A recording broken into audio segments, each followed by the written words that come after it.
Egunon Deneri, voilà, donc il est temps de faire une petite information sur les travaux qui vont se dérouler sur la route départementale 932.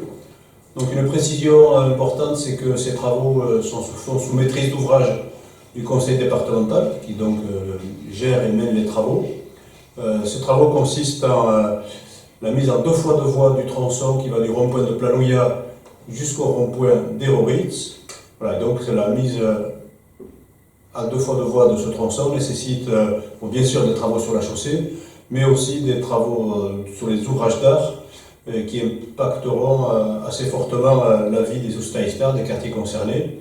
Donc en premier lieu dans le temps c'est le pont d'Arons, et dans un second temps ce sera le quartier Achtobiskar qui sera perturbé, puisqu'il y a aussi des travaux qui vont se faire sur la chaussée.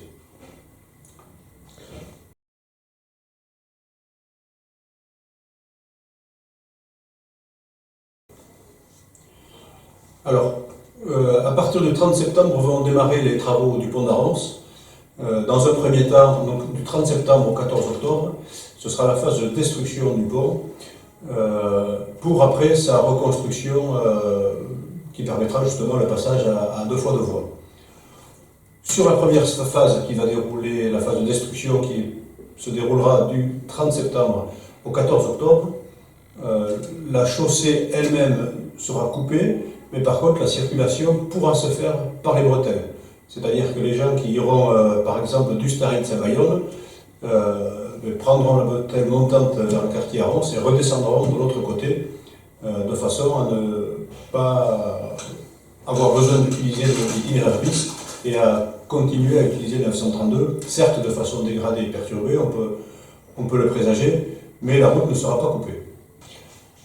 Donc après la première phase de destruction du pont, s'ensuivra une phase de construction de ce pont qui devrait se dérouler sur 5-6 mois environ, à partir du mi-octobre.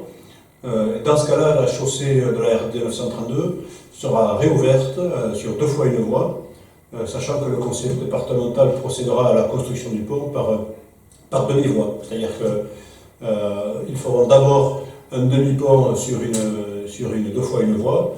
La 2 fois 1 voie restante sera ouverte. Une fois que cette partie sera faite, ils feront l'autre demi-pont, si on peut s'exprimer ainsi. Et évidemment, la circulation se fera sur la partie du pont qui aura été construite dans la première phase.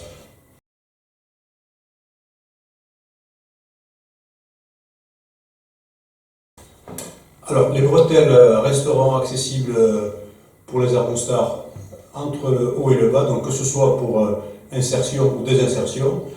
C'est un sujet que nous avons travaillé plus particulièrement avec le conseil départemental.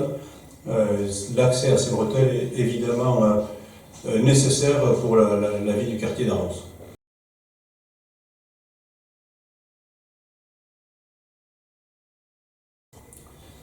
Donc si vous habitez en haut d'Arons et que vous voulez par exemple aller à l'école d'Arons,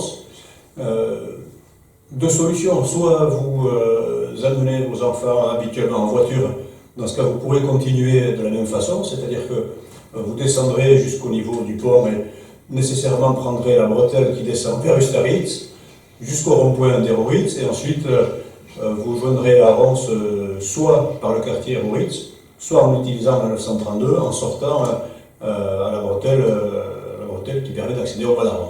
Voilà, 2 solutions.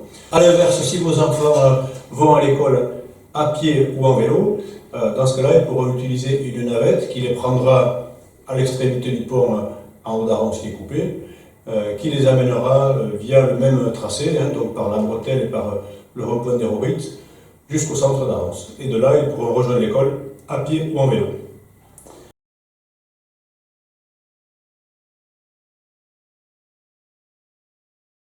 Alors effectivement, le conseil départemental va mettre une navette gratuite qui permettra le franchissement du pont pour les piétons ou pour les vélos. Et donc cette navette sera calée aussi sur les horaires de la ligne 14 de bus, de façon à ce qu'il y ait une connexion entre les différents réseaux de transport en commun.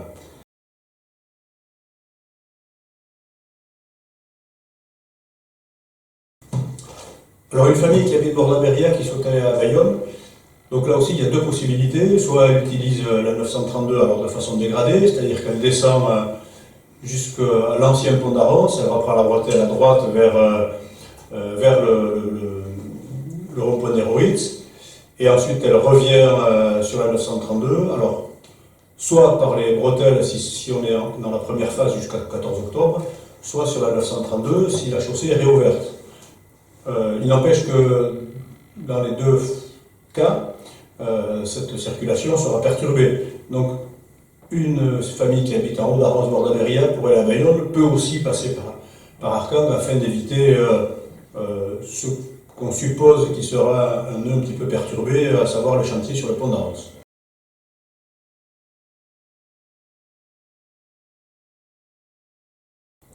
Une habitante de Kiroleta qui travaille sur Anglette, l'itinéraire le plus pratique, le plus naturel, c'est toujours la 932. Donc pendant les premiers 15 jours d'octobre, elle passera par les bretelles en même temps descendant, et ensuite à partir du 15 octobre, elle pourra utiliser la RD 932 sur 2 fois une voie au niveau du passage du pont de l'ancien et du futur pont d'Arros.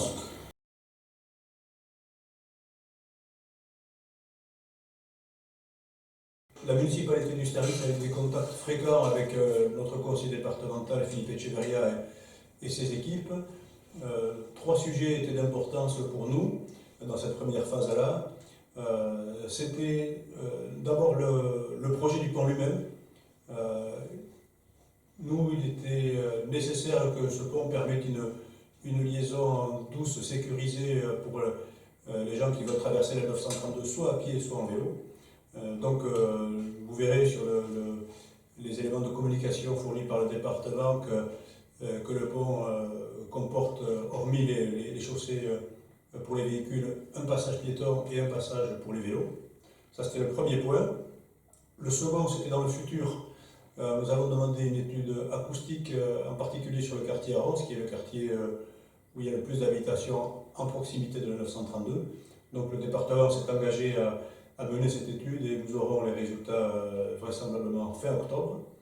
Et le troisième sujet sur lequel nous avons travaillé avec eux, c'était la nécessité de laisser les bretelles ouvertes le temps du chantier, qui encore une fois durera environ 6 mois, depuis fin septembre jusqu'à mars-avril.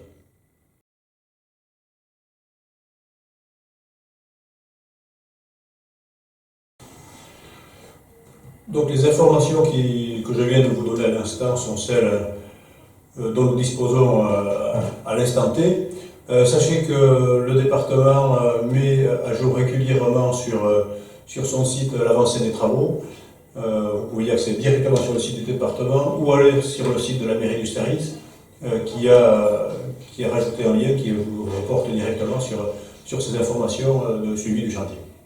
Voilà, donc évidemment, ce chantier qui va durer alors, sur le pont d'Arons environ 6-7 mois et au global jusqu'à la fin de l'été 2022 va engendrer des perturbations, mais c'est des perturbations que nous devons supporter, sachant qu'ensuite il y aura quand même des améliorations sur le fonctionnement, alors essentiellement du pont d'Arons et d'Achtobisquer, mais essentiellement sur le pont d'Arons.